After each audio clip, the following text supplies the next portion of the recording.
Sabo knows a moment this pure demands a lotion this pure. New Gold Bond Pure Moisture Lotion. 24-hour hydration. No parabens, dyes, or fragrances. Gold Bond. Champion your skin. Introducing Icy Hot Pro. Ice works fast to freeze your pain and your doubt. Heat makes it last, so you'll never sit this one out. New Icy.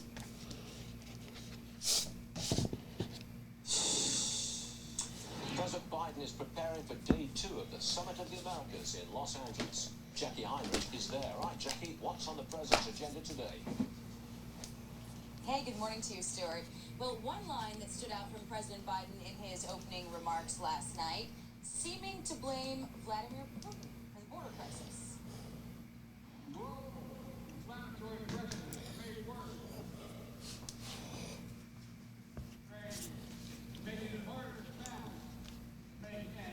All right. Well, good morning, everybody.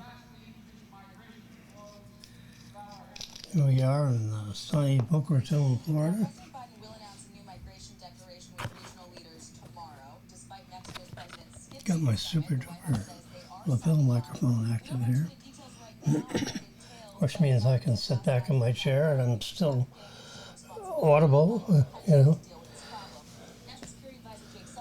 or I can be leaning forward here if I need to for some reason. Okay, so I'm unscrewing and taking the battery out of this thing. I just went to the other room and got this flashlight, which I have connected to my electric bicycle, which is waiting for a ride. Okay, so you've heard of a Model S? Tesla? We're talking Tesla. Everybody's arguing about Tesla. The $45,000 car that you can't get for less than 63, I think it is. We paid about 65,000 for a Model Y. Not the performance version, but the long-range version. When we got it, we're on our first year anniversary. So we got it June 11th. So that's what's today? June 9th. Oh, I got a big thing there. It is June 9th. So in 2 days, we'll have completed our first full year. We got it at about like noon, like 12:15. It's real quick, you know. The guy talks to you for about 5 minutes, 10 minutes. You ask him a question or two. If you run out of questions, he's gone. Amazing. In Fort Lauderdale pickup spot, which is about 25 minutes away from us. No big deal. Okay, so since Tesla's been in the news, the stock is at like 749 today, going up 750, going up about 5%. I can put this over here. Oh boy. All right, let's.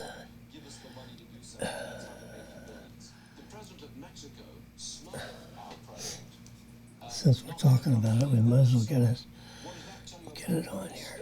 I think it tells us two terrifying things.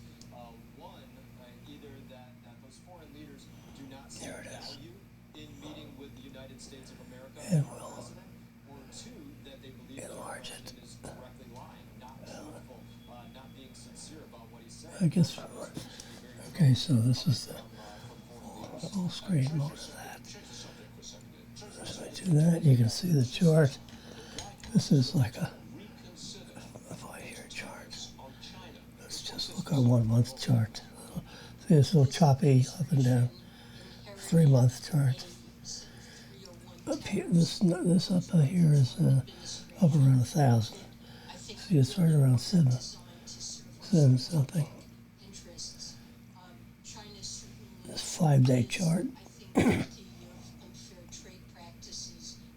So 749.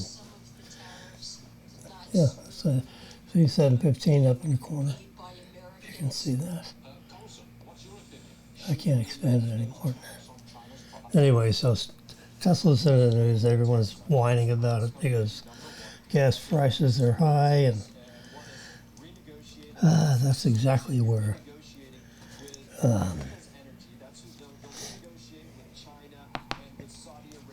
where the administration wanted the gas price to be. This is like on purpose. It's not like some strange market condition.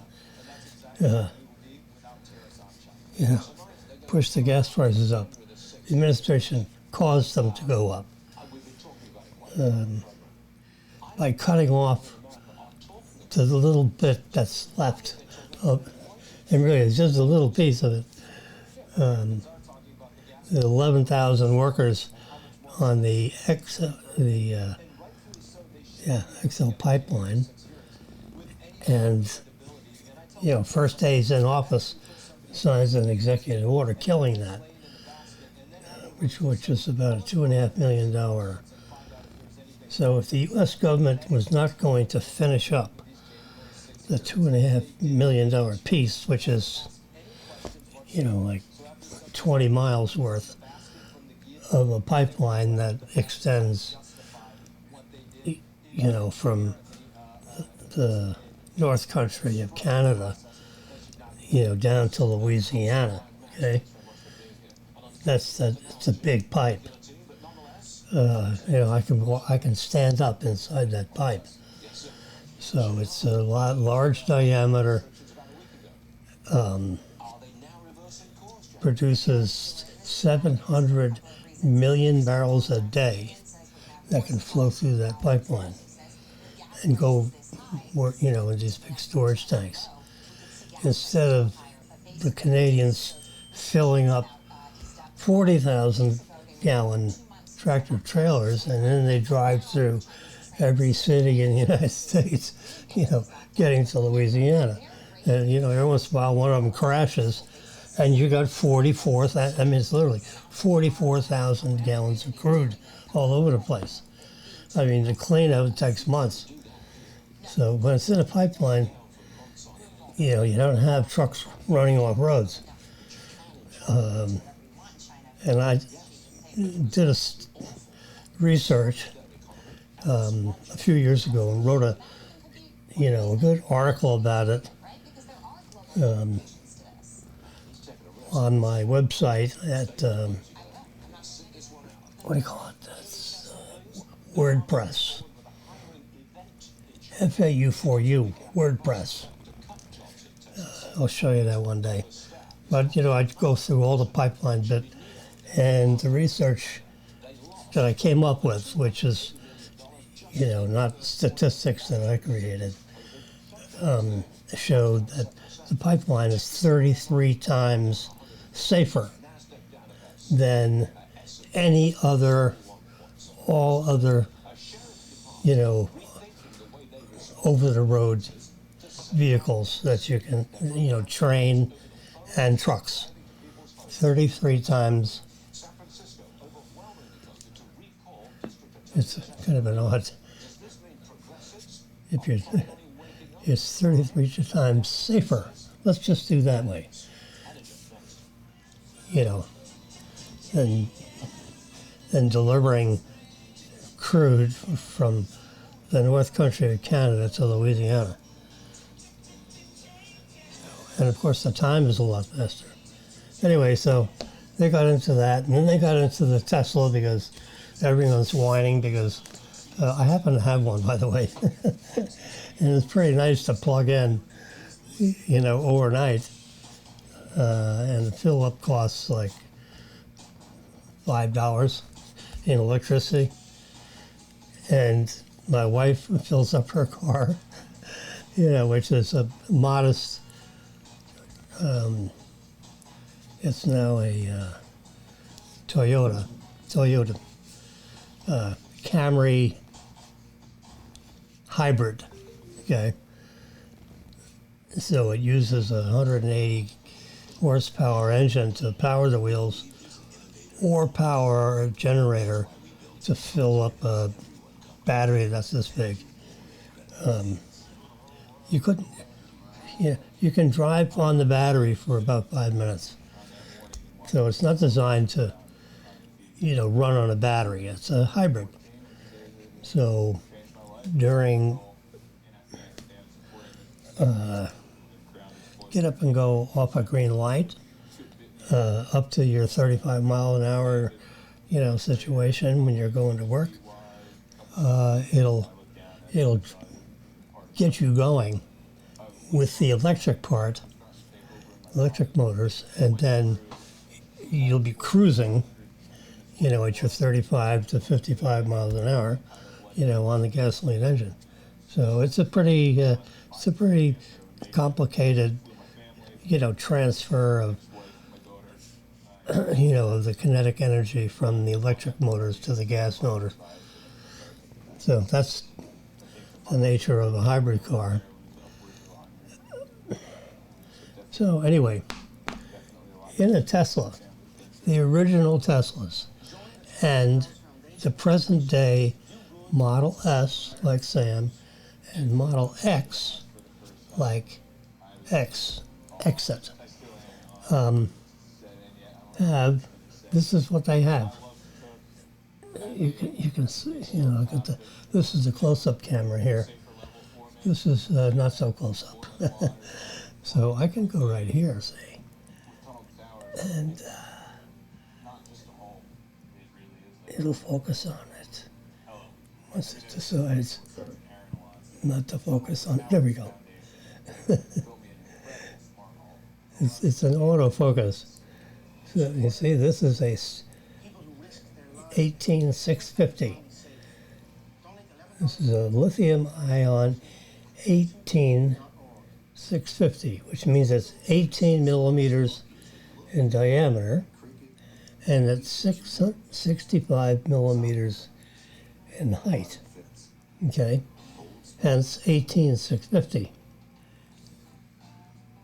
And it's a 500 milliampere hour battery, which is a very, it's 3.7 volts. That is the standard. When you wrap one of these batteries, this size, lithium battery, it comes out of 3.7 volts. So let's compare that. People can't really get the joke on the difference in size, but it's, here's a double A. And you can see, there you go.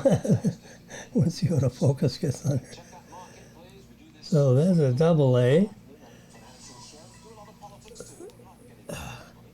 Let's do it this way. There we go. So you can see it. Energizer double A and an 18650. This is 1.5 volts traditional, and this is a lithium-ion traditional 3.7 volts. Anyway, so you can see the difference in size. And just for the heck of it, I happen to have a AAA battery, so it's quite a bit. It's quite a bit bigger than a AAA. These old guys, have a lot of power in them. Anyway, so I'll get back to the original Model S, like Sam, and the current Model S, consistently all through its years, 10 years of, being supplied to the public. It actually developed 12 years ago. I may not have the years right, but this cell right here, which I just showed you how much difference in sizes for these. This includes 2 new controls for monitoring and managing screen. There are The app also roughly digital 6,000 of these. 6,000 users can skip of these cells breaks if they want to hooked up, in series and in parallel in 14 different modules, 14 identical modules, I should say, so that this 3.7 volts, when it's, linked up into 14 different modules and combinations of parallel and serial. So when they put these in a pack, and I guess I can just use our handy dandy calculator here. Isn't that amazing? You have a phone and it's a HP calculator, which I used, my whole life and my banking life of 30 years or so. So I'm trying to clear that. There we go. So we're going to take, I'm just going to say 5,500 cells divided by 392. Yep, that's about what I remember. So there are 392 of these in a cabinet, hooked up in series, okay, and it delivers 25 volts, at an amperage, which I forget the amperage, but it's 25 volts. That's the important part. Well, if you take 25 volts, 25 times, there are 14 of them now hooked up in series, times 14 is 350. 14 times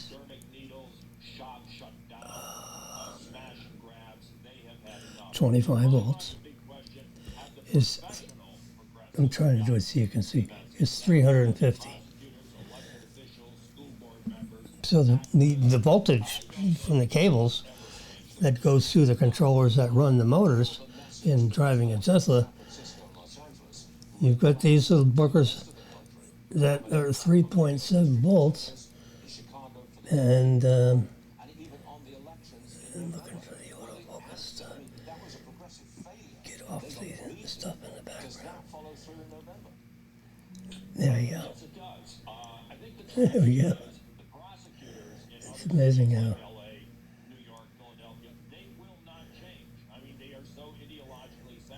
There we go. You can only get about an inch away, but you can see.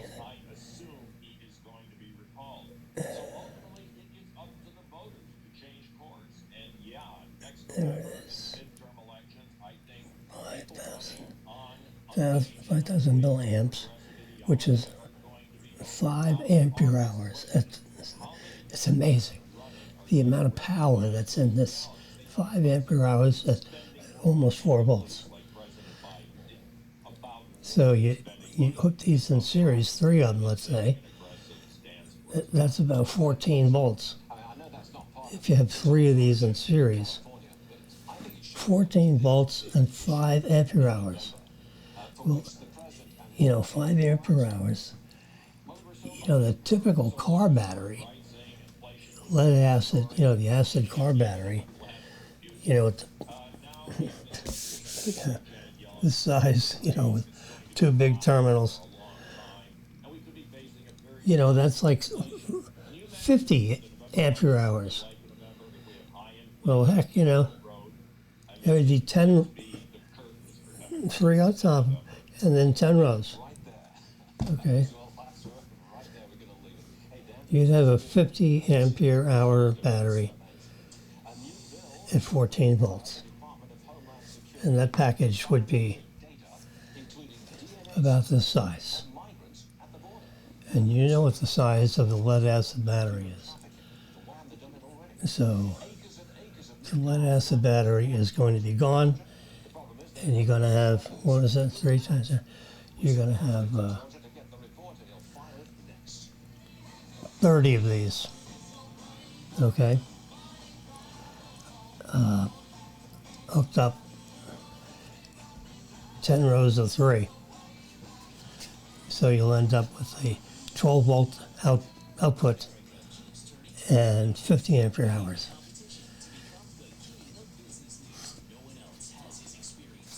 So that gives you an idea of the power of this little sucker. So that was really, part of the reason, why. So Tesla solved, in a sense, the power question with the, let me just open up this box real quick so I can get it out of here. I just bought this from Amazon, the Amazon Basics. Open it up. Instructions. And there are these two. Now these are called CR2 batteries. There's nothing new about these.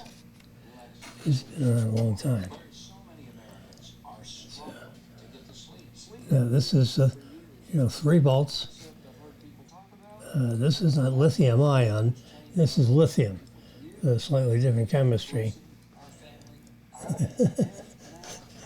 This camera is struggling to focus on, my background.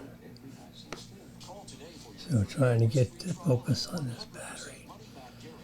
It's not easy. And there we go. Let's see if we can get it up here. As a nurse, sleep is very important. Relaxing sleep really helps me stay focused and also do my job efficiently. I'm trying to completely cover the field of view of this silly thing.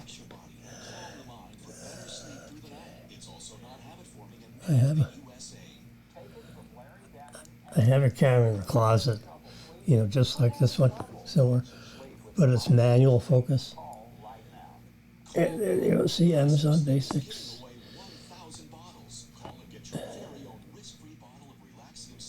And it's a manual focus. So you turn the lens up here. Anyway, these go in my temperature sensors, which I have 4 of them, 3 of them scattered around the house. And I put one in the freezer in a Ziploc thing, and one in the refrigerator in a Ziploc doodad. Those cans with the blue tops, plastic polyethylene containers. A pint container. So that way when you open and close the refrigerator, the wind, from the ambient temperature of the kitchen, is constantly changing, throughout the chamber of the refrigerator. So if you have it in a container, when the refrigerator opens and closes, the container temperature isn't going to change that much. So it gives you an idea. And the refrigerator temperature is it's about 40 degrees. I need to turn that sucker down a little bit because it needs to be,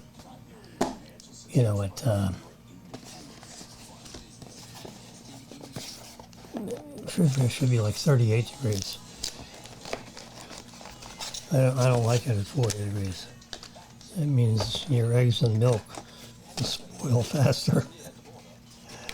Anyway, so and one of my sensors in the dining room is not working, which means the lithium cell has died. And it takes a long time for it to die, because I've had that balancing act here. The batteries lasted like 3 years. Remote policing, if you will.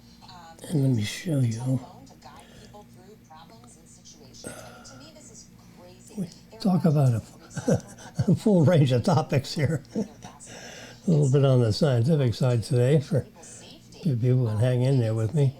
So this is Nest. Yeah, Nest is a company that makes thermometers like the one I have on my wall.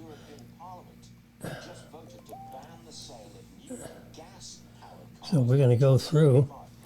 See, this is the living room one. Let's do it this way instead. There we go. See, there's my dining room, rather. See, there's the dining room table. You can see that pretty good. I thought they were all electric or hybrid. That's okay. Now there's the port of Brunswick in Georgia, the second largest port for car shipments in America. It's huge. Ashley Webster is there. Hey Ashley, we've seen the video of these acres and acres of new cars. There's my. That's a very good question. Twofold. One is that There's our living room with the 2 couches. It got turned. We'll have to turn it back. It's a little of a, listing. But that's basically where Merrill and I sit when we're watching the big screen TV, which is right here. inventory here at the port right now. The automakers cannot produce enough cars to meet demand. Why? It's the chip shortage. It continues and it is wreaking havoc. I stopped by a Ford dealership in Brunswick earlier today, and the owner told me normally he has about 125 new cars to sell. Right now he has Okay, so I have one facing that's looking out. You see the Boca Hotel? Oops. There it is. That little green, that little blue circle that's going around in circles. It's hard to tell here. So it's looking out east. There's the Boca Hotel over here in this little. There we go. See the Boca Hotel? I can enlarge it. It's a pretty good resolution camera. You can see the floors.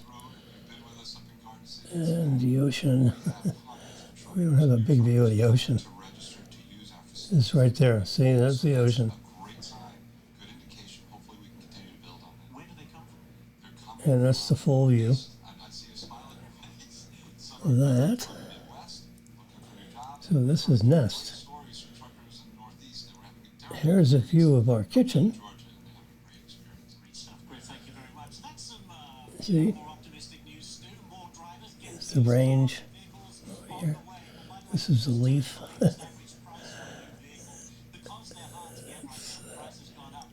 Convection oven sink with some vodka. You caught me.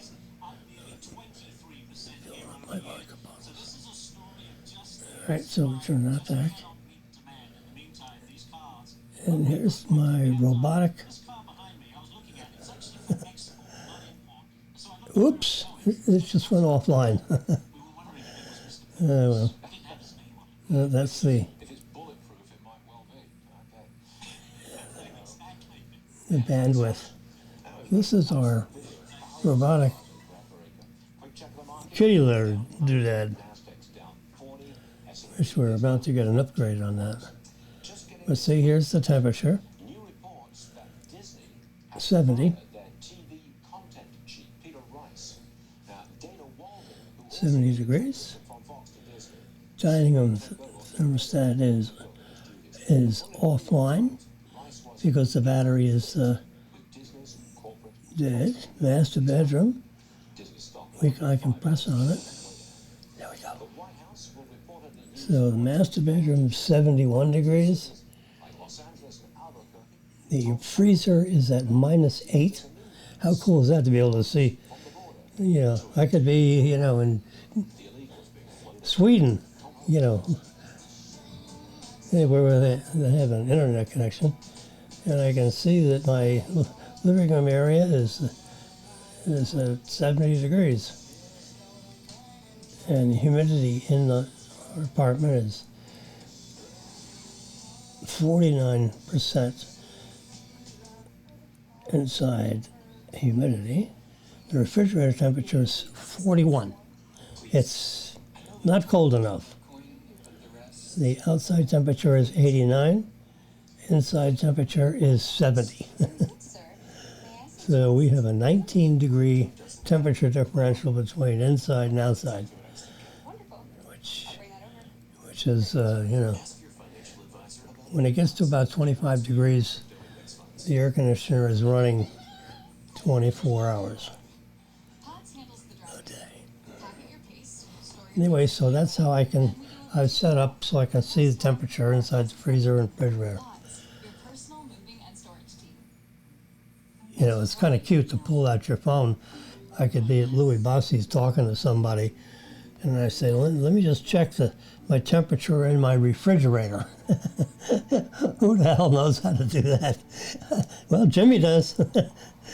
41 degrees. It's one of those temperature sensors. It's a nice little round guy. And it has a lithium cell on it. I have to go retrieve the dining room one because it is dead. It's not reporting temperatures. The dining room is error messages and all that. So we have to go fix that. Which means just replace it with that little CR2 lithium battery I showed you. All right. So. Just going to my phone here, and these are my messages. I keep on forgetting where the cameras are. James, your membership is being canceled unless you, yeah, goodbye. Joe Biden is what, yeah. That's someone asking for money. All these people are asking for money. So I go up here and press select messages, and I just run down the whole list. You see the little blue check marks that showed up. Everything else is good. And then I hit delete. Delete. Bam. They're all gone. I get 40, 50 of those a day. People looking for, because I made the mistake of paying a contribution online. To prevent that, you write a check, put it in the envelope. When they, if you want to support Rubio, instead of paying Rubio online, which I've done, you can write a check, put it in the envelope, and send it back to them, and then they deposit the check, and you don't get all this internet stuff. But, what the heck. So since we're coming up to a midterm election, these contribution thingies, they fill up here. And there's like no way to block them. Whoops, I got what else? Oh, there's another one. Are you backing down? Whoops, here's two more. Delete, yes. There's another one. Delete, yes. So I get like 4 or 5 of them in an hour. So 2 or 3 hours, you got 40 of them. But I can just go down I got all my family people up here. And here's Facebook came through down here. Marilyn's morning inspirational message. You are amazing. Yeah, she is amazing.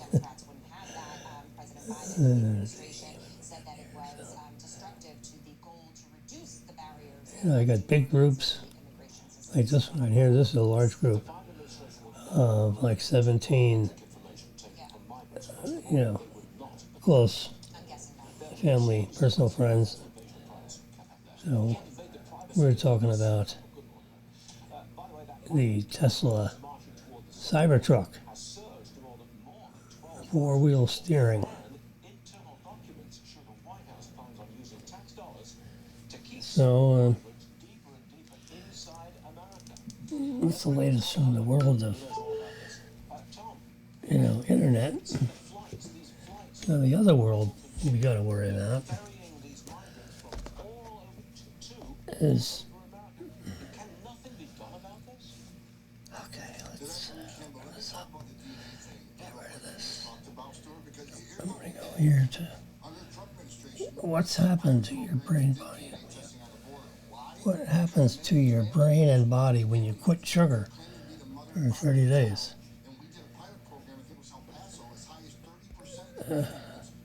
That's an interesting question. I'm afraid to ask that question. I wonder what the answer is to that question. Well, let me just go through here a minute. It's nice you turn the page, see how that goes. It's totally amazing to me. Let's go this way. There we go. You can tilt that down a bit.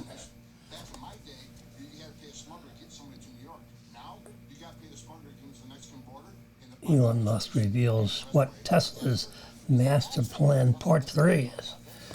I didn't know they had multi-part. There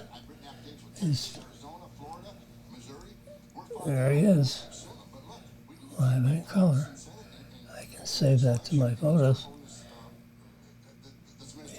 He likes to play, you know. He gets in front of a crowd of people. It gets televised almost all the time, you know, because he's still projected to be the richest, or is the richest man in the world that we know of. You know, 250 billion.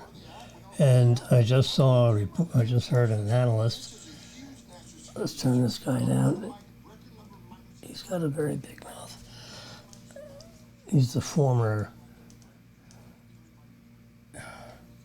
HRS secretary under Trump. He's good. But, you know, the people that are coming in the country is getting really crazy. And, you know, that's on purpose. The Democrats, or at least the Biden Democrats, are purposely leaving the border wide open to put several million, you know, Latin, Spanish-speaking, mostly Latin, brown skin, let's do it that way. I'm trying to not be prejudicial in any way, which I'm not, you know. If you're a good guy, you're a good guy. I don't care what color you are. If you're a bad guy, you're a bad guy. Whatever your color is. We just need to. Anyway, so they've opened the border intentionally to add, you know, every month you add a city like Dallas. All of a sudden there's a new, if you put them all together, there's a new, like a whole city. And Dallas is not a small city, you know. Well, I guess it's every year. Because there's about 2 million people a year. And they're just added to, you know, now it's added to 300 million. But, you know, over time, you keep adding 2 million new people a year. You know, these people, you know, they end up getting all kinds of insurance. Because, you know, they're probably on the lower end of the income scale, you know, at least initially.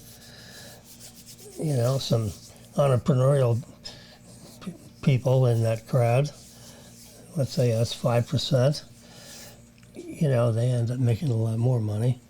But, you know, 95% of the followers and 5% are the leaders, and that goes for making money. Anyway, here's Elon Musk reveals his master plan. Part 3, okay. What's Master Plan Part 3? All about achieving large scale, yeah. So now that he's got his, see, he looks at manufacturing differently. I mean, it still produces a manufactured product, like making a car. I mean, you got this piece, that piece, steering wheel, wheels, you put them together, you have people that know how to do the screwing and everything, and you have, a model, like the Tesla car, for example. Well, his factories, he considers the whole factory, everything inside the factory, as a machine. Now, when we open up a car, we think of the machine as being all the stuff under the hood, in the trunk, the wheels, so that's the machine, and we call it a car. Okay? Well, his factories, he considers the whole factory a machine. So he wants to optimize the machine so that it'll, you turn the dials, but it's not exactly that way. When you scale it, he means, okay, we're making, one car a day is coming out of the factory. Okay, this machine, which is his Tesla factory, and says putting out one car a day. So 360 days in a year, you got 360 cars that are manufactured. Well, that's not good enough.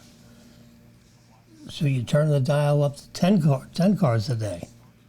Well, 10 cars a day times 360 is 3,650 cars. It's 10 cars a day, which is like, a car every hour, roughly. We can figure it out in minutes, but anyway. So, but that's not good enough. He wants the factory to produce more, so let's turn it up. Let's see what 100 cars a day would be. Well, 100 cars a day would be that machine, 100 cars a day times 360 days in a year. Now you're getting up to 36,000 cars, You see what I'm saying?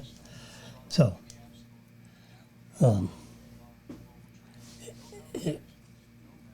365. Add 2 zeros. Yep, that's 36,000. So he wants his Tesla company to produce 1 million, the Model 3 and the Model Y. He wants 1 million of those manufactured a year. And then the Model X and the Model S, like Sam, which are the high-end ones, which are 1/10 the volume, so they'd be like 10,000, 20,000 of those. They get added on to the 1 million, which is the Model 3 and the Model Y. And the Model Y is going to be the largest selling one, which he said when they first started making them. He said the Model Y is going to be the biggest seller because it's, it's halfway between an SUV and, a Model 3 sports car. So it's bigger, you sit up more, you got more headroom. I have a hard time bending over to get in the Model 3. It's, it's a little tight. I can do it, but, it's not comfortable getting in and out of the car. You got to really do it so you don't bang your head up into the top end of the thing. Eesh. So, but with a Model Y or Model X, it's like their SUV versions. When you get out of the car, you're not going to hit your head. And you sit up a little bit more, you're 6 inches off the street, whereas the Model 3 or the Model S, they may be, like 3-4 inches off the road. instead of 6 inches off the road. Yeah. Well, I like that. I don't like to be that close to the road. You know, you hit a rock or something or other, and then it bangs up into the underside of the car. And in the case of a Tesla, that's where all the batteries are. Now, it's got a real sturdy titanium container, which is 6 millimeters. That's thick. Can you imagine having a titanium container that is about this thickness? This is about 6 millimeters. This right here, without the magnetic doodad, this is about 4 millimeters, maybe 4.5 millimeters. Now it's 6.5 millimeters. And that's the thickness. Now, titanium is a lightweight, very strong metal. It's light, similar to the weight of aluminum, but it is like 8 times stronger. So if a rock or something is going to jam underneath that, the car, underneath the car, or if you run over a curb and get stuck on the curb, well, it's going to be hanging on the underside, the battery, So they don't want that to be ruptured. So it's very strong. It's titanium, can you imagine? The special materials that they got in a Tesla, you talk about, how comfortable it is and the mileage and the electric and so forth. But the engineering behind that car is unbelievable. Nothing is, like the American car manufacturers, instead of using a different material like titanium when they need to get extra strength, but they don't want to add weight to the car, they go to titanium. If that was a steel container, it would weigh 200 or 300 pounds more. Well, these lithium-ion batteries are, accelerating and decelerating. The energy, the momentum, the energy that it takes to get 400 more pounds of steel from 0 to 45, that's energy. Well, the energy comes out of the batteries. So you want to make the cars reasonably as light as possible and, mix it up with the materials instead of, what does the Cadillac General Motors do? They'll take a piece of steel and they'll corrugate it. They'll squish it so it has corrugations in it, which makes it stronger. But it's still, it's not as strong as titanium, but it is stronger, and that way they don't have to increase the gauge in the, whatever that part is. So they just corrugate it, and that makes it stronger, at least in one direction. It's kind of like corrugated cardboard. And so instead of it being, straight, what do you call it? Paper, brown paper, they have a special machine that cranks up, and you end up with the corrugations and a lot of glue, and you end up, and there's air in between. So corrugated cardboard is a lot stronger than just a piece of board.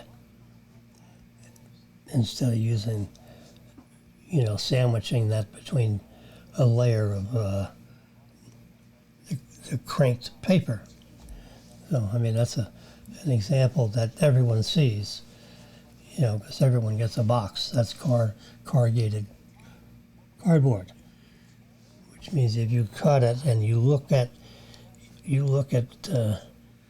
edgewise, you can see the corrugations, which is the crimped paper, and then it's sandwiched between 2 boards. That's what they call corrugated cardboard. That's exactly what it is. It's pretty easy to make. Anyway, so Ford and GM and everybody has noticed what you can do by corrugating metal material to make it stronger when you're making parts for a car or an airplane. An airplane, you try to make the materials as light as possible, but however safe, because you don't want the plane to break in half when it's in air. You don't want it to break in half when it comes in for a landing.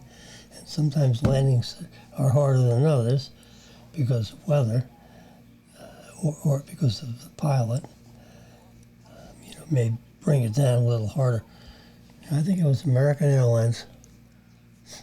I think they had a policy. They wanted the pilots. I mean, they tell the pilots how to fly the plane. So they tell the pilots, when you take off, you stay low and don't climb up at 1,500 feet per minute. Have a flatter angle to increase your altitude because that saves fuel. Now the cities don't like it because then the engines remain closer to the ground and that means it's noisier. So what the FAA wants, they got all these competing bodies that want something different. The FAA tells the pilots climb up at a rapid rate because that way the area of noise underneath you, which is the population, won't hear the plane so much. So get up, as much as you can while you're over the airport property and the surrounding property because you don't want to have jet noise, all over the country. You got all these cities with all these airports. So you want to keep the circle of sound as small as possible. So the way you do that is when accelerating, which is when you have all those engines throwing out all those BTUs and creating all that energy with these big fans that are blowing out the back end. They want the angle of attack into the atmosphere at a much higher angle of attack rather than a flatter, longer one. Because a flatter, longer one, although it's best for fuel economy and best for what the airlines would want, it's not what the cities want and it's not what the FAA wants because the cities complain to the FAA. And then the FAA come out with bulletins asking the airlines to ask your pilots to increase your angle of attack when you're taking off. And the pilots say, okay, so they rocket up, they'll rocket up to like 10,000 feet. And then they'll have a flatter, more efficient glide path.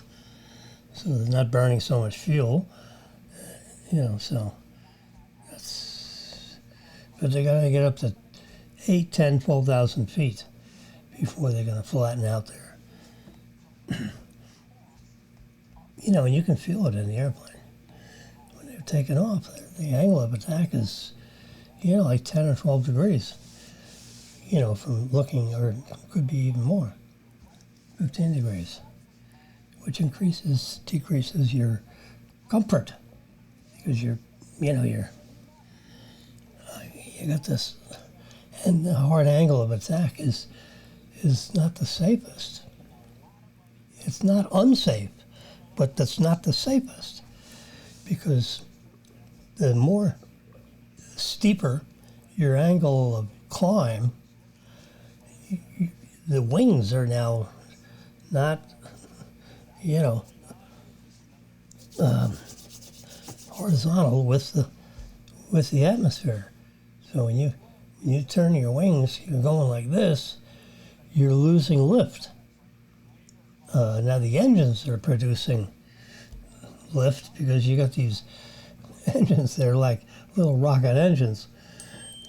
They're throwing out a lot of air out the back of them. So, but your angle of attack, if you're going to spend all that energy to get your altitude up, the risk factor of that is that you're not going as fast. You want to get up, you want to get going, you want to get to 300 knots, 300 miles an hour. A knot is not a mile an hour, it's like 1.1 factor. So 100 knots is like 108 miles an hour. Let's just use miles an hour because people don't understand knots. It's hard enough talking about the topic without having people trying to figure out, what a knot is compared to a mile per hour, because that's everybody that's driving cars and on the ground, talks miles an hour. When you're in the air, all the pilots talk knots, which is nuts. Makes people crazy. They got knots and knots and jeez. Anyway, let's keep it to miles per hour, even though we're talking about avionics here. So the steeper the angle of attack, the slower you're going to be going, considering you only got so much power with the engines, and they're up at 95% full thrust, so there's only so much air you can throw out the back end of those engines. So you're not going to be going as fast. The angle of attack is steeper. You don't have the lift from the wings. You have, you're basically getting up in altitude because of the engines themselves. They're party. They're all your lift, as opposed to when you're flying flat and fast. Your lift is generated by the wings, the shape of the wing itself. You're not getting any lift from the engines. The engines are, when you're up to 35,000, 45,000 feet in that, that's where 30 to 45,000 feet is where, all the commercial airlines fly at. You're actually not allowed to go over 45,000 feet up. That's the limit that the FAA, if you go, if a commercial airlines goes over 45,000 feet, and the control towers will know that, they report it to the FAA. I mean, they just fill out a report, a slip. Flight that's going between here and to LA, it's at 55,000 feet going 600 knots. They don't want you going over 500 knots, and they don't want you going over 45,000 feet, period. So if you go over, the speed, which is roughly 450 knots, that's it. You go faster than that, the towers are going to write a report to the FAA. They're going to report you as a pilot, and they're going to report the plane as who owns the airline, which is operating the plane. The plane can be owned by who knows. There's lots of ownership. American Airlines doesn't own every plane. They generally don't own any planes. They're all financed, and they're owned by investors, big institutional investors. Anyway, so that's miles per hour, knots, lift. Look at that. So we're on the ground with Tesla, and we're up the ground with the airplanes. So one of the reasons we don't have an electric airline is that the typical storage, the battery array that we have for a Tesla car, encased in the titanium case, and that's the entire underneath of the car. That's a 1,300 pound package. You drop the battery pack out of the car, out of a Tesla. So you got this titanium, it's all sealed. It's sealed. To get in one of those things, because a lot of people get in them because they want to see what the hell's going on inside there. So there's a lot of engineers, people I read on all the time. It's really hard to get inside one of those battery containers. Even with all the precision saws that we have, they're prying them up because, they're bolted every inch. And, they have this adhesive that is like crazy. It's like crazy glue. They can't hardly get through the adhesive. It's not the cheap rubber cement. No, it's like crazy glue, and you cannot. You try to get there, and you try to pry open one of those. Forget it. You wear yourself out. You got to figure out how to cut it. Cutting titanium isn't exactly the easiest thing, particularly when it's like 6 millimeters thick. Anyway, the battery array with that titanium case, it's hard to get into, top and bottom, and it stands up about 5 inches thick. That's your entire floorboard. Well, that whole thing is part of the rigidity, that when they bolt it to the frame of the car, that's a major component of the entire rigidity of the car. And and they count it, when they're figuring out the rigidity of the car between the front wheels and the rear wheels. The majority of the energy is absorbed by the battery pack. It's actually part of the structure of the car. It's engineered as part of the rigidity of the car. Your car has to have a certain amount of rigidity. You can't have the wheels flopping around. They got to be, on a rigid, it's kind of like common sense, but they say common sense ain't very common. My watch just came up. Right, if you can see that in front of that reflection. Radar Pro. Moderate rain starting in 15 minutes. Okay? You heard that signal. That's my Radar Pro thing. Every time there's a lightning strike, boom, this thing goes off. So I can hit dismiss. Thank you very much for telling me that. We live in a crazy world, don't we?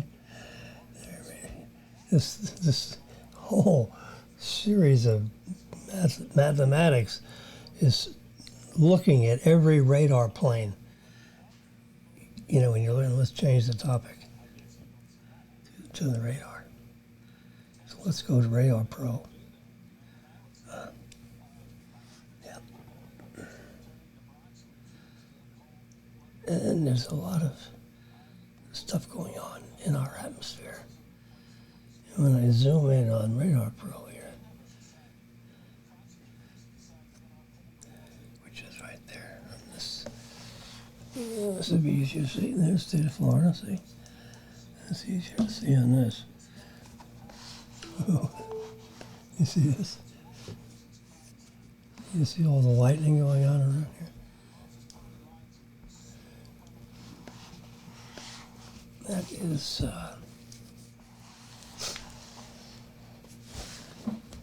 I don't know how fast this will hook up. There's the end of this wire. I can plug it in here. And if I take the other end of the red wire, pull this out. Whoops, that's gonna take out that camera. And plug this in.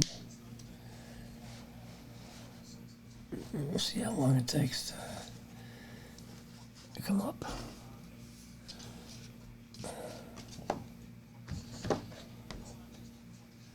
Excuse me a minute.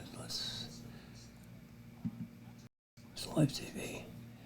There it is. How cool is that? So now you're seeing. Get rid of this thing. Oh, it goes here. So now you can see the radar just like I'm seeing it. But look at all that lighting. So there are sensors all over the area that is shown on the screen. That's counting that lightning. That's not just like animation to simulate lightning. Those are actual lightning strikes right there. And Clearwater, Tampa, is getting hammered by all this lightning. You can see this, now this is a sample of time of 12:15. It's 12:20. So it's 10 minutes behind. So this happened 10 minutes ago to 2 hours and 10 minutes ago. So this series of radar planes is 2 hours long. So 10 o'clock to 12 o'clock. And the lightning is, that means when you got lightning, that means you got 40,000 foot clouds. They're 40,000 feet high. That's a real tall cloud. And you got that whole cylinder of cloud. And that's what creates the updrafts and the downdrafts. And there's particles in there of stuff that's other than water, like dust. And that's what stimulates the lightning. And if I hit, that's control 1, control 2. Oops, I'm supposed to get both of you. Control, let me add. Oh, I have to add this. Silly boy. And then I want to flip them. There we go. I like us to be on the left and the clouds are on the right. So that's pretty cool, huh? Yeah. I think I'm going to leave the close-up camera off until I have a reason to close up. That I can't use this camera. Because this gives a really spectacular, because I can have this.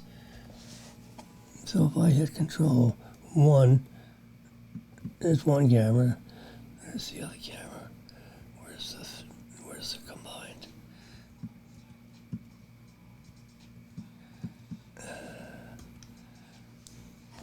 Rats. Let's add, can I add that? Oh, I have to add this here. There we go. And I'm going to lock it. So that's control 2. 1 is me, and 2 is the line scene. Let's lock this one. There we go. I can see down this row here. It's out of view for you. There's me. There's both. And number 3 should be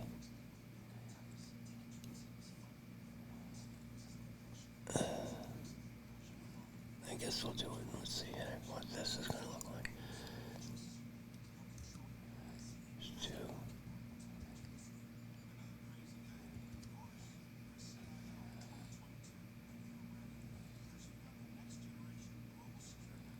Four. What's four?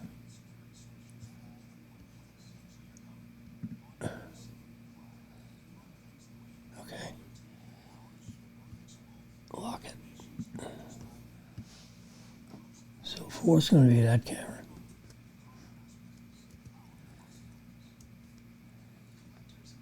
Two is both. One is the main camera here. Hi. And four is that. Two is both.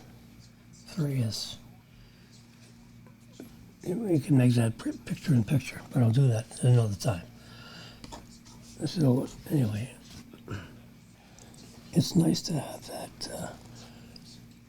that screen right there, because that's what we're talking about.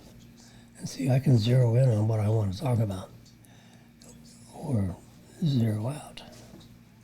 So now you can see there's a lot of lightning action, and it's coming across the state. Now, the reason why Tampa, St. Pete, this whole area, I don't have a pointer,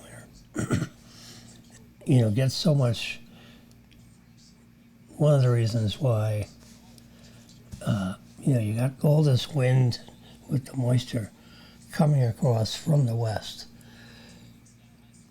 Tampa, St. Pete has an elevation of about 55 feet. So it's from ocean level to 55 feet. So that makes the air, as it comes across, swoop up. And it swoops up, and it goes up into, it creates these real tall clouds. And, when that happens, then you have updrafts, downdrafts, static electricity, and bang, lightning.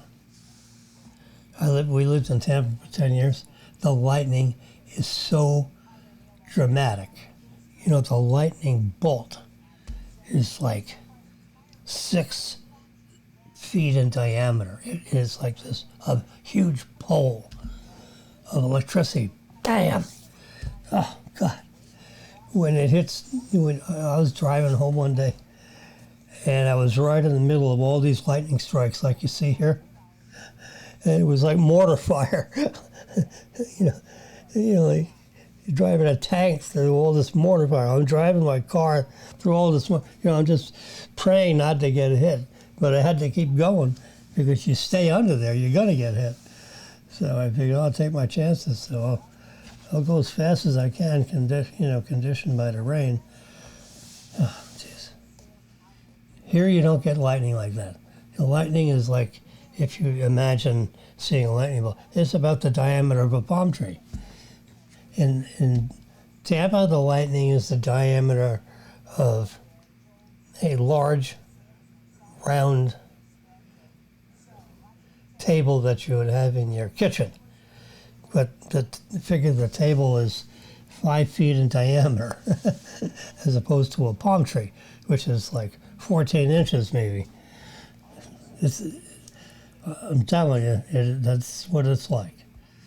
And because it's bigger, more amperage, in that big bolt, and the explosion is so, God, loud. Oh my God. If you're right near it, it just about pops your eardrums. Anyway, so we live over here now. And a lot of this lightning, as it moves across the state, starts to, calm down a bit. Why? Because, there's no high points in here. It's all swamp. The average elevation is like 1 foot. Now you can see this area here with this circle. And you know what that means? In this basic area, which is Deerfield, Hillsborough Beach, Easton Parkland, there's a power outage. So, and you can tap here, and it'll tell you, see a flood watch area, power outage. There's so many people without power. That's at least 1,100 people in some portion of this circle. Yeah, 1,115 people. I don't know what that number means.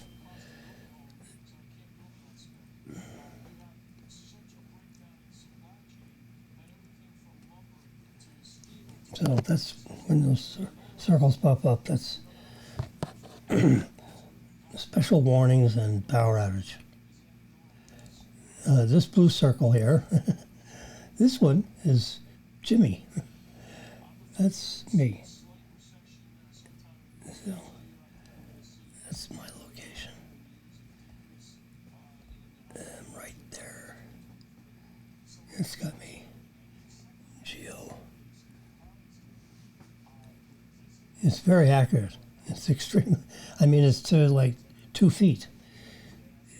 No, I can't expand this map any more than that, but if I could drill down even further, it would show me right in my apartment. You know, my balcony. It's zeroing in on my phone, actually. And that's where it knows where I am. Or the iPad.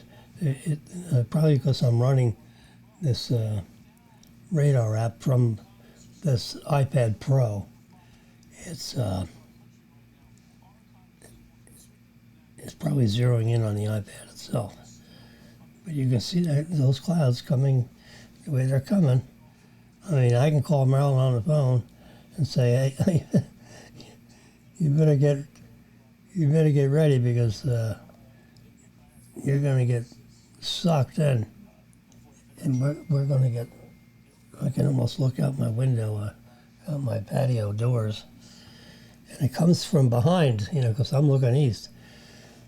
So it's got to get a little bit beyond me before I can see anything.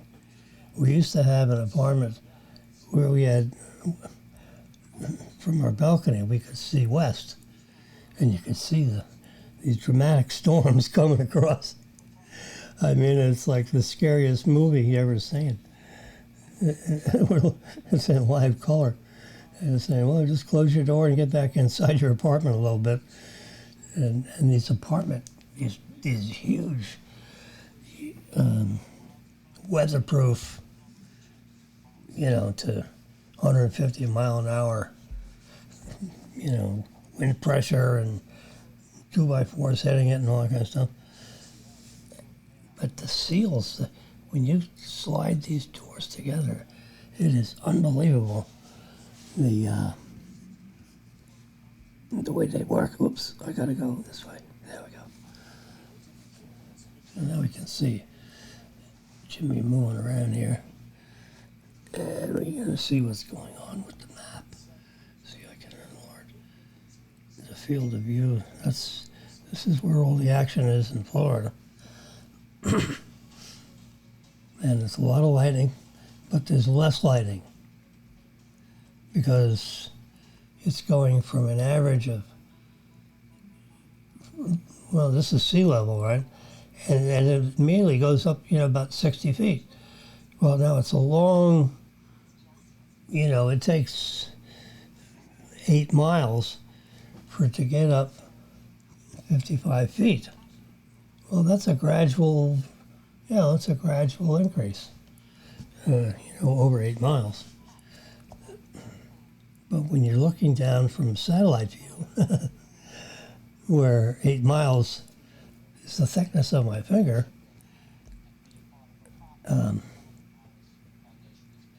you can see what happens.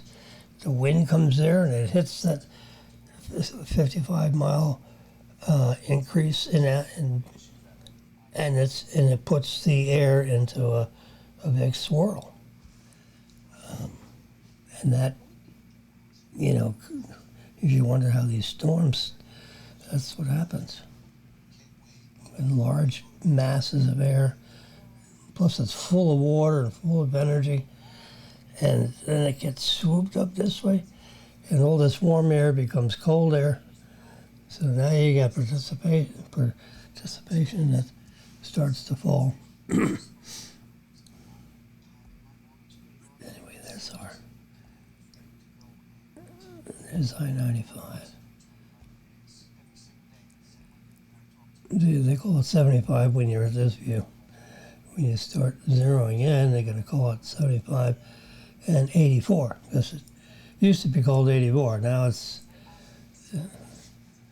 75 for people that are over 50. They'll get rid of 84 in about 10 years. Nobody will know what 84, where that came from. It used to be before the interstate was named. You know, it was a one lane each direction, 55 miles an hour, so they added 2 more lanes, and then it was 2 lanes in each direction, and it met the highway standards for an interstate. So that's how we got Interstate 75.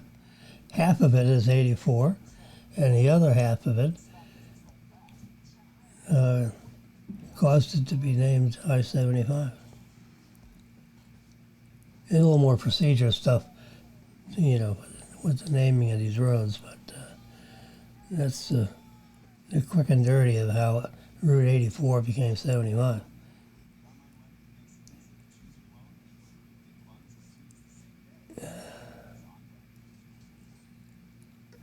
And of course, that 84 becomes 595 because we're down into this zeroing in. Because it eventually ends up right into the, you know, it comes right across and down right into the Lauderdale Airport. A little bend down there, but you're coming right into the north end of that airport, which I get on that road often because I'll come down 95 to get to the airport, and I'll you swing around, take an exit, and you end up, with the 595 bit to get to the airport.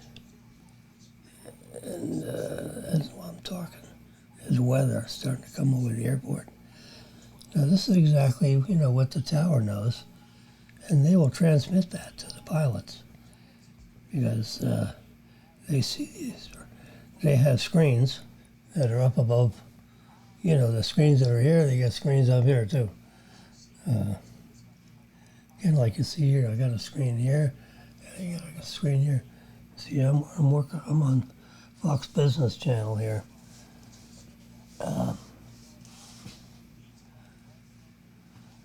Watching. The market's down 92 points, which is nothing. You know, it's 0.2, you know, say, oh my God, it's 100 points. You know, it's like 0.3%. Give me a break. Now, when it goes down 5%, that's 1,500. Now you're talking down. So, anything less than a 500-pointer.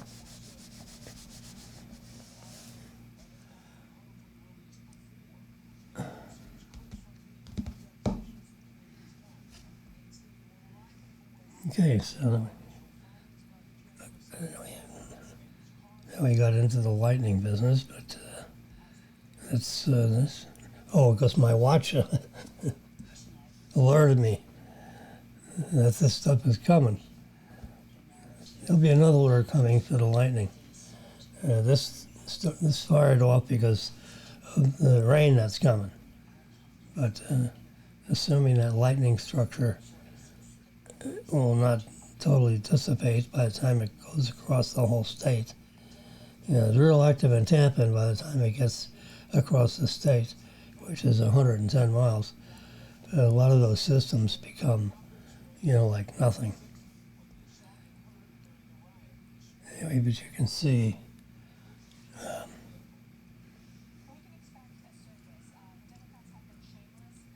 well, we didn't get to talk about the justices.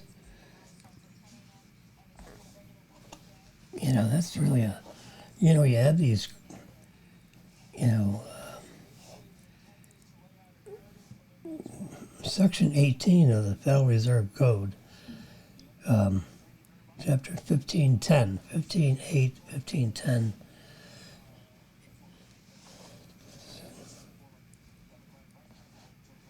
So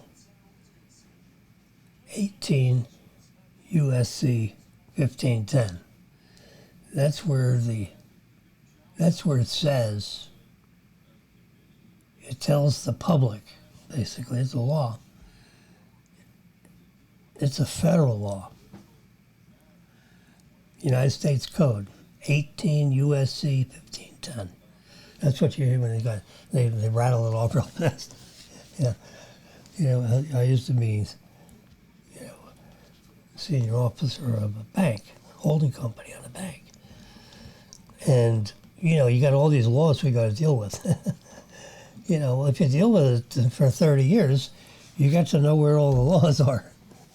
The banking laws are in a different portion of the United States Code. It's not in, Book 18. Book is like this big. It's a bunch of little books, but, it's all together. I call it a book. It's it's a chapter. So chapter 18, 15:10. 18 USC 15:10.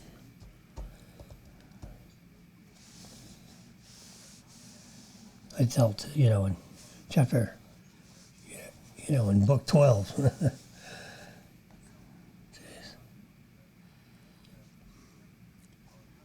So, you got all this stuff with the judges.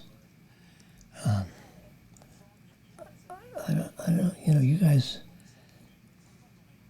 I don't know how, the public is dealing with this news, but, this administration is causing a lot of stuff. I mean, you saw what the senators going on, Schumer saying, we're going to, this and that. He's pounding his fist.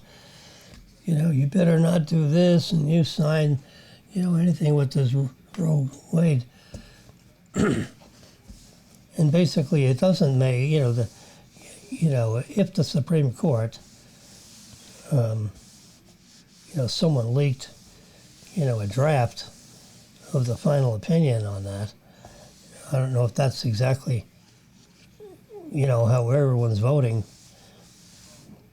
But, the left is drumming up everybody's tension, so if they come down on Roe Wade, they're going to Roe versus Wade, and they reverse that, and they're basically throwing it back into the states.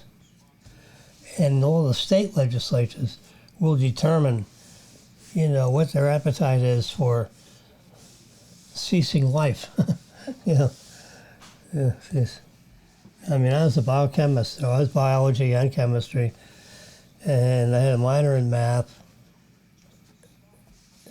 Became a banker. I don't know how that happened. This is a long story behind that, but when you're talking about this abortion issue, what the Supreme Court has basically said verbally, but hasn't created law to reverse the Roe Wade situation, because the court has been a liberal court, and now it's like now it's a little more of a conservative court, because a couple of the justices have died off under the Trump administration, and he put supposedly conservative justices in there, and so now an issue has come up. The court just doesn't decide, hey, let's do that. The reason why they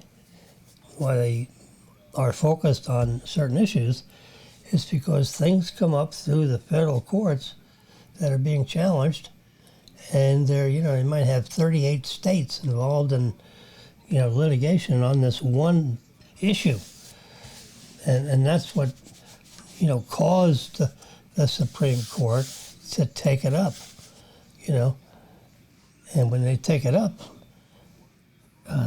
then they got to make a decision. Now you've had federal courts that have gone this way, and federal courts that have gone that way. So now the Supreme Court, because now you got 38 states involved in litigation on the same matter, same topic, and they go to these 9 justices, and they present a case. The justices have a period where they can Q&A, question and answer, with the lawyers that are making the presentation. It's right off the English system, except they don't wear the wigs. If you're bald, you're a little shiny on top. I guess they put the wigs on to keep the shine down. I don't know. In Great Britain. So, the liberals and the liberal senators and congresspeople are ginning up the population to react to Roe Wade. Most of these people that are walking in line, they don't have a clue what Roe Wade is. They just, let's go out and march. Sometimes they're paid. All these signs, you can see they're commercially made. Well, do you think those people, went out of pocket to make a sign? And, half of the people that are carrying the sign don't know what the hell the sign means, but it means something to the media. Anyway, but they were actually walking, some website published the actual address of where where every judge lives, every Supreme Court judge. So, you had people marching with signs down the street of where this judge lives. Now you can tell where the house is because you got like 8 federal marshals in the front lawn, making sure no one decides to stampede up into the front door.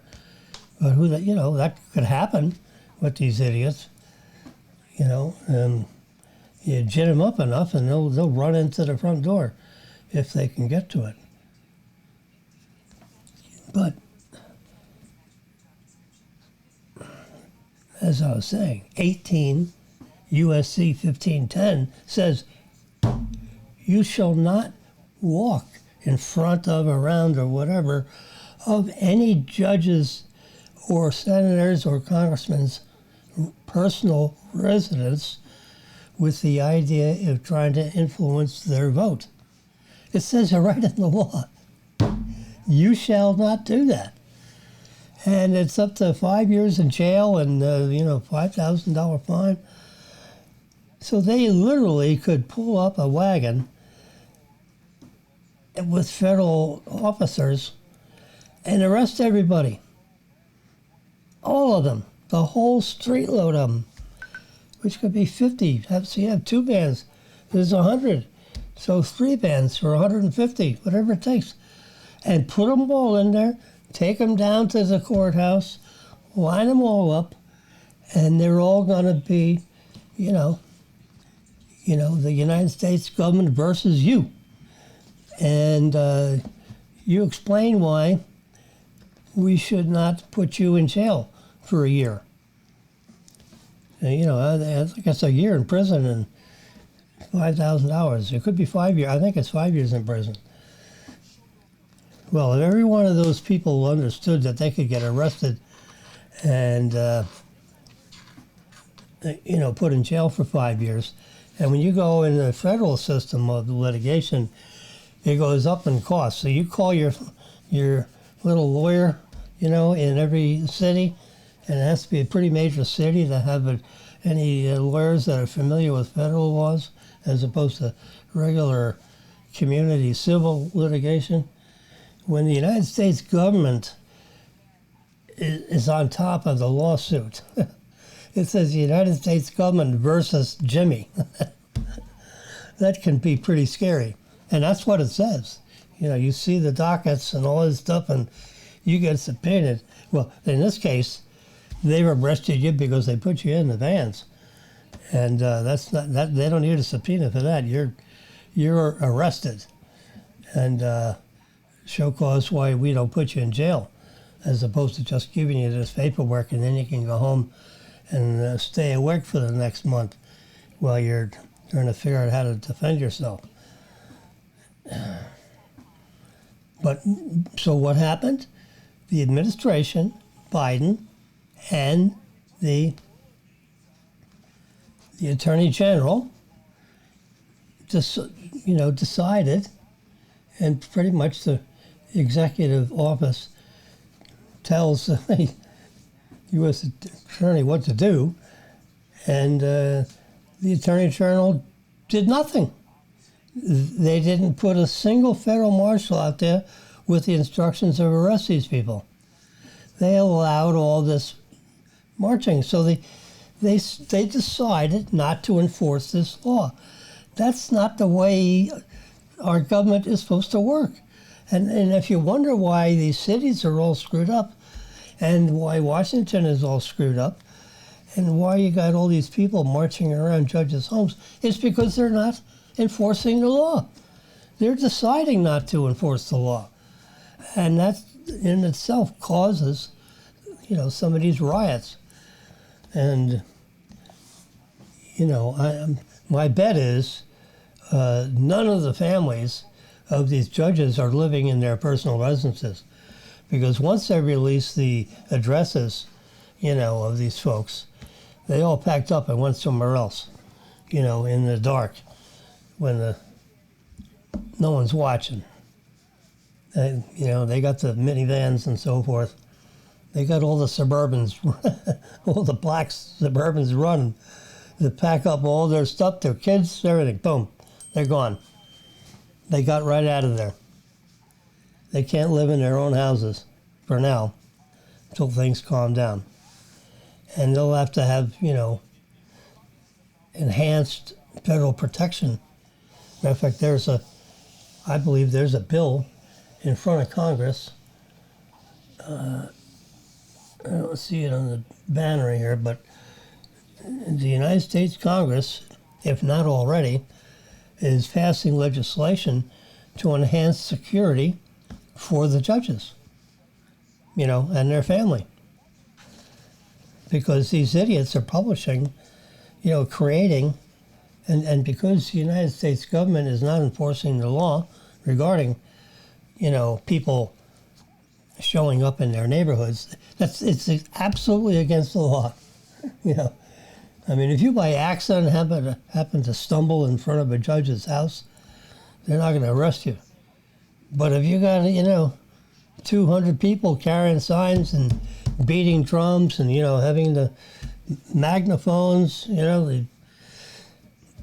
creating all this ruckus and walking down the street, federal marshals literally can arrest you according to USC 1510. 18 USC 1510. So that's part of my current events. So, that's not, it's amazing the administration is, and, that's why, you wonder why some of these liberal cities, liberal as opposed to conservative, but it's liberal governments are not enforcing their vagrancy laws. I grew up in New York State, okay? So they had vagrancy laws, which basically meant if you're out sleeping underneath a bridge, an officer can come get you, put you in, a arrest wagon, and they'll drive you, into the city courthouse as opposed to the federal courthouse, and arrest you according to the code, the section that has to do with vagrancy, which, is AKA homeless. Vagrants are homeless people. And if you arrest them, guess what? They're going to, they got to go, the city is going to go clean up their crap that was left underneath the bridge. and they're crapless. You know, they've got their, you know, their clothing and an outfit, likely not a briefcase. And, you know, that's the end of that. So guess what? That homeless guy ain't going to go back to that bridge because he's going to get arrested. So he's going to find someplace else to plop his homeless rear end. Well, in Southern California, the beautiful sunny California weather, you know, they got them all lined up and down the streets. They're doing drugs. They're pooping and peeing in the street. So these beautiful places that Marilyn and I used to walk down the wharf in San Francisco. Are you kidding me? It's the most beautiful things you ever seen in your life. Well, not now. Now it's almost a ghetto. You got some really fine dining places that are trying to survive, but it's going downhill. And guess what? Nancy Pelosi just bought a house over here in Palm Beach, the island of Palm Beach. $25 million place on the water. And because when she retires, because, you know, she's the majority leader of the House, right? Speaker of the House, is third in line to the presidency. You know, people forget the second part of that. You're Speaker of the House, and you have a majority of the House, right? So that person is, so you got the president and the vice president, 1, 2, number 3 in line is the Speaker of the House, which is Nancy Pelosi. Well, if the Republicans win more congressional positions than the Democrats do, then the next Congress is not going to be, you know, it's going to be a conservative Congress instead of a Nancy Pelosi Congress. Well, guess what? She gets essentially fired from being Speaker of the House. Now, she doesn't get fired from being a House of Representative member from San Francisco because she was on that ballot and had to win that, which she will, or will have, likely. I don't think she's going to get voted out of office, you know, in San Francisco, in her congressional district.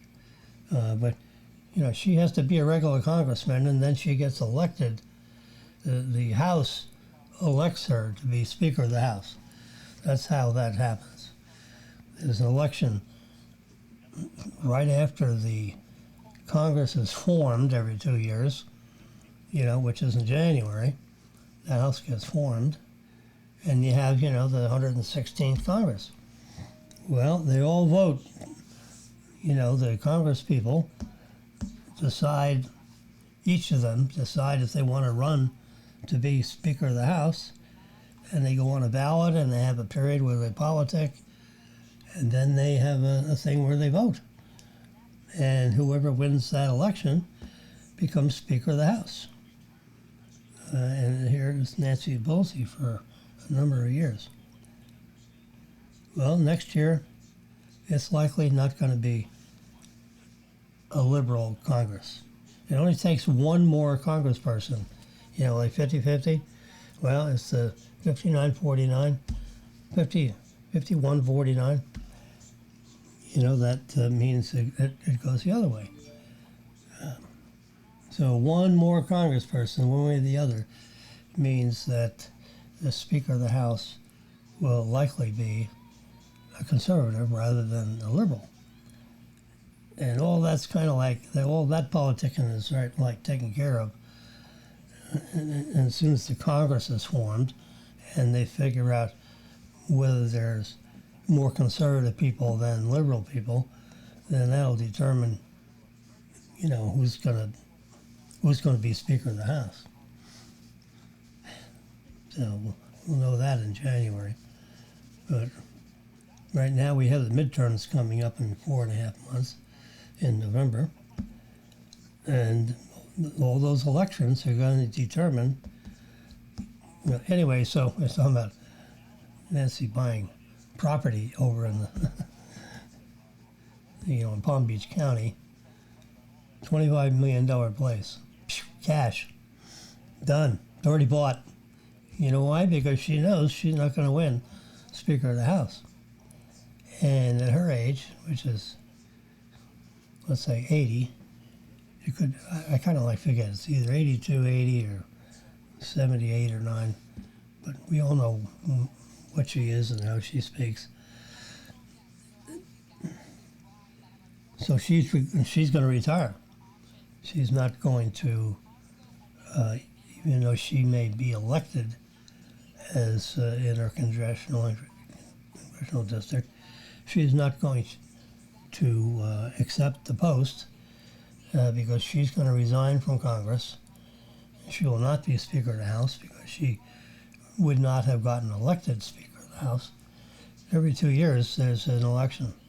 Okay, so in January when they have that election,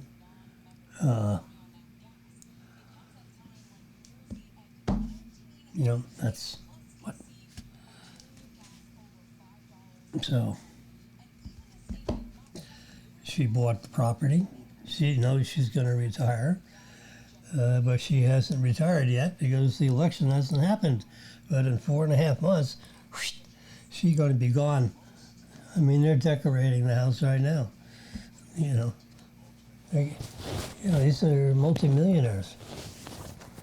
And her husband is the one that just wrecked his Porsche, and the local governments won't release his mugshot because he probably looks, drunker than hell.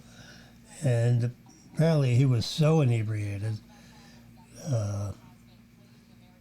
They said his blood alcohol was up to the, was at or greater than 8.08. 0.24 is like deadly. He was over 0.08. It's probably, he could have been three times the legal limit. 3 times 8 is 24. So it'd be, it's not 0.08, it's 0.24. Well, that's a lot of blood alcohol. So he's probably, freaking hammered. So they wouldn't let him go home. They put him in jail overnight. So he had to get, out of the lockup, at 6 in the morning. So someone from the family had to get an attorney over there to get him out of jail. So he was driving at a fast rate of speed, went through a light, went into an embankment, and then another car T-boned the Porsche, trying to avoid the Porsche, still ended up T-boning him. And, the airbags and everything got to save, but he's a big guy. So when you get packed up in a Porsche and get in an accident, you get squeezed up pretty good. They got to use the hammer of life to, pry you out of there. Jeez. But they won't give up the mugshot. So TV channels, usually show the mugshot when they talk about, the husband of the Speaker of the House, the husband of the third in line to the presidency, and he's out drinking with the girls, and not Nancy. Because she's in Washington and he's in San Francisco living it up. Yeah. So that's news when someone when he gets in an accident and he gets locked up overnight. So they posted bond, which is I think $5,000 for that particular offense. So then he got out of jail at, 7:30 in the morning, whenever they could. I don't think, at 7 a.m. they, the window opens for posting bond and springing you out of jail, and you fill out paperwork. Then the people got to go find your cell and get you out of there and, give you your personal possessions, which gets put in an envelope. So he didn't have a cell phone overnight. They don't allow you. They put that all in an envelope. You get that and your money clip and a couple of coins, whatever you had in your pockets, your wallet, goes in the middle envelope, gets sealed up. You know, got a computer strip that goes on there with your name and social security number and a few other things, identification things. Copy of the print of your, you know, when they take a picture of you when you're about to be entered into the prison system, everyone's got the mugshot, right? It's usually not a pretty one. Well, for some reason or other, because she's so politically powerful, the warden of the prison would not release the mugshot. So they can't find it all of a sudden. What do you mean you can't find the mugshot? It's part of a computer record, schmuck. You don't tell me you lost it. It's not like they glue it on the thing, and it's all electronic now. So, fine, print it off the computer. I don't want the original print. It's like, come on. What do you think this is? Perry Mason, 40 years ago, where you had to take the mugshot and make a copy of it? No, it's all electronic. Send me the file, Anyway. Maybe today they get the file. They will. Jesse Waters, he's after it. And he's got the Fox lawyers, a building full of lawyers that are communicating with everybody in Southern California and all these city governments, keeping them on a line to, give up the picture. Stop with the excuses. We understand the prison system. We deal with this. You can't lose that photo. It's immediately put into a computer record. It's not like a little thing that gets scotch taped to a folder and then goes in someone's desk, and then from there it ends up in a computer record. Sometime in the future, that thing is in the computer as soon as they snap the button. It also produces a print.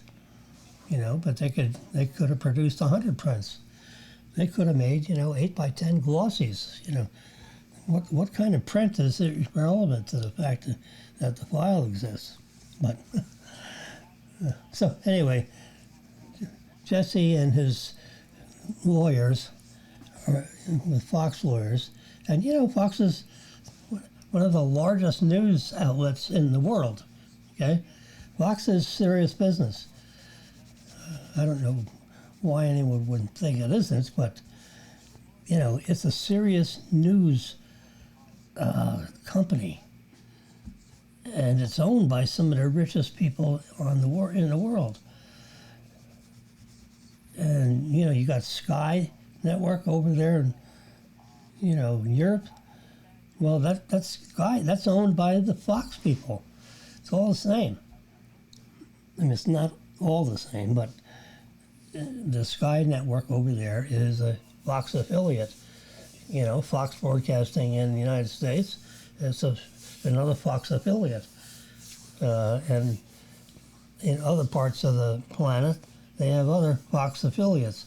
I think everything outside the United States is Sky, the Sky Network. And, so, I think if you're like in Australia, it's the Sky Network.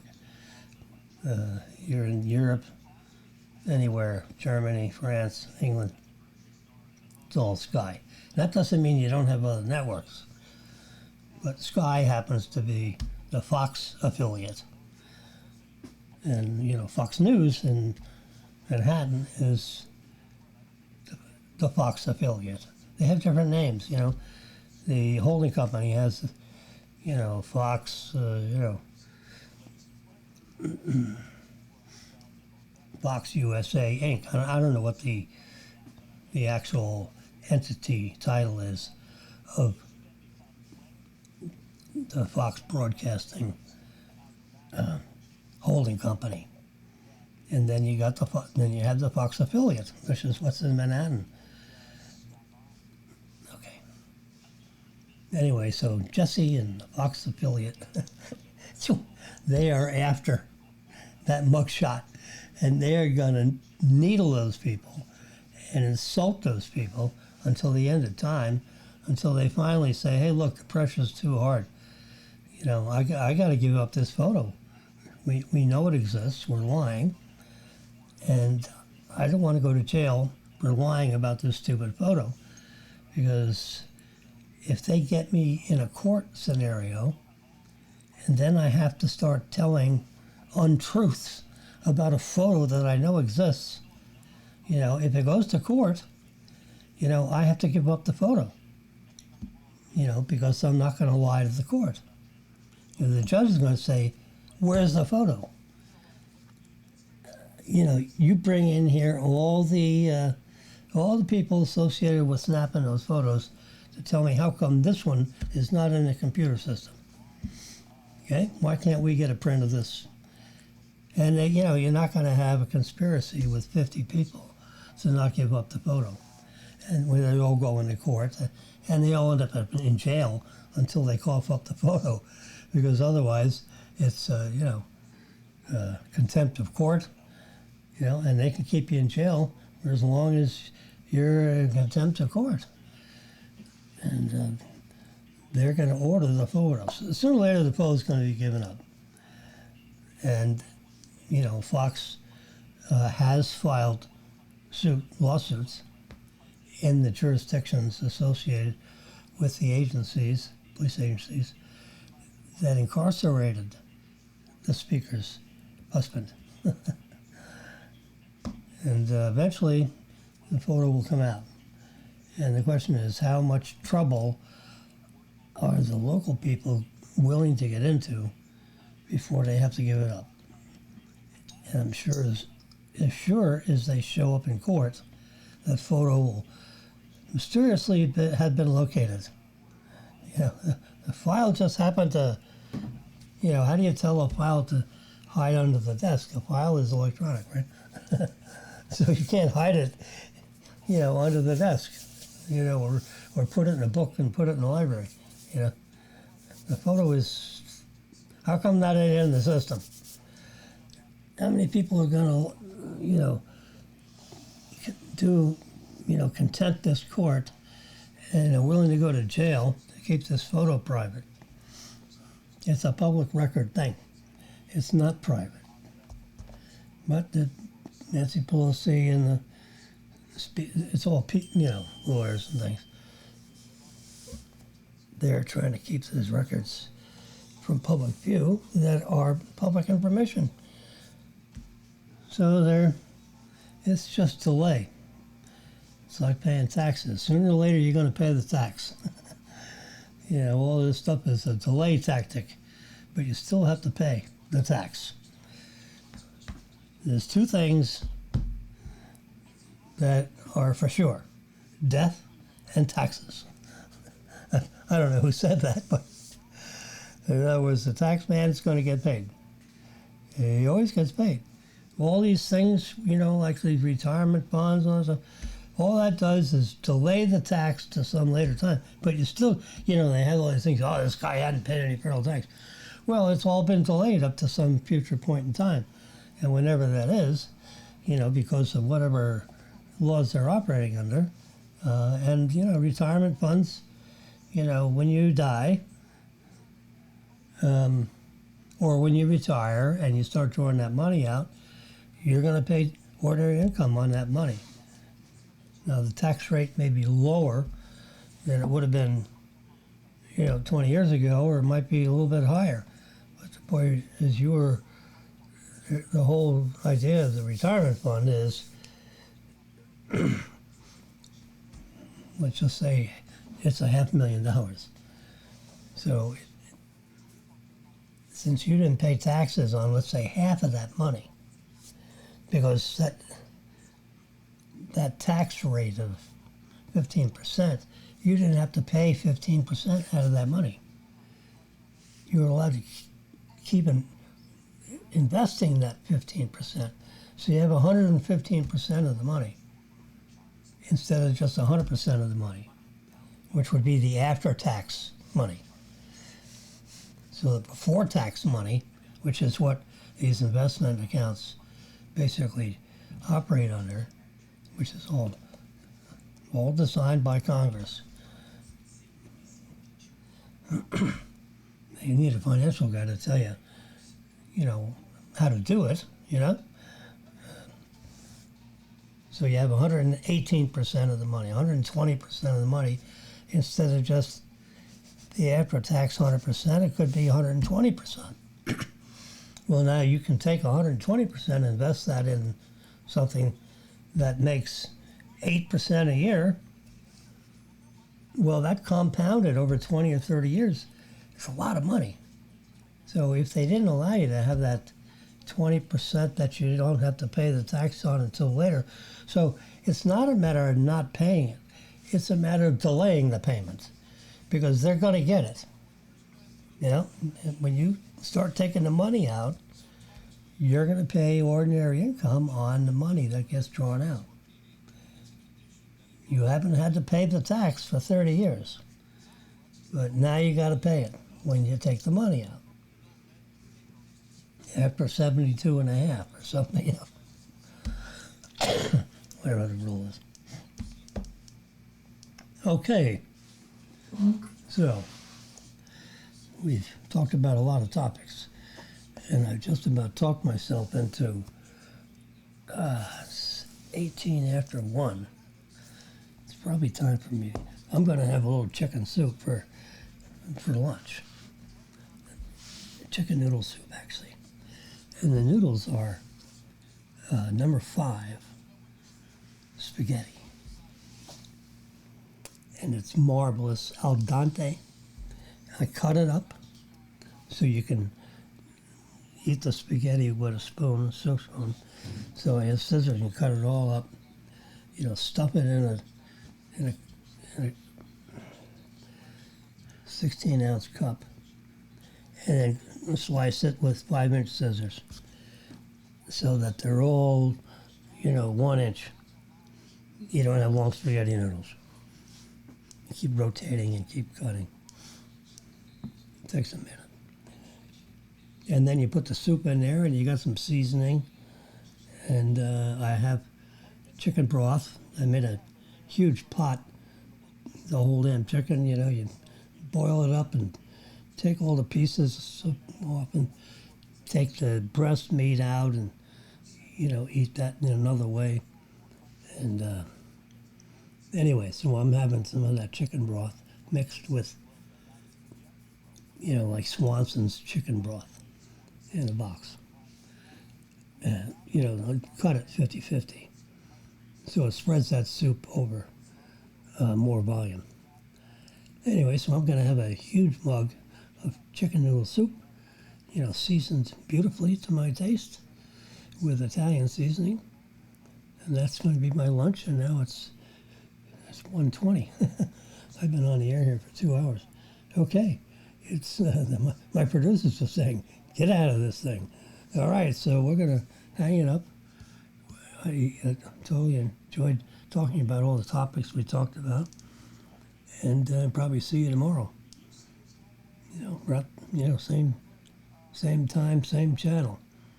Have a great day.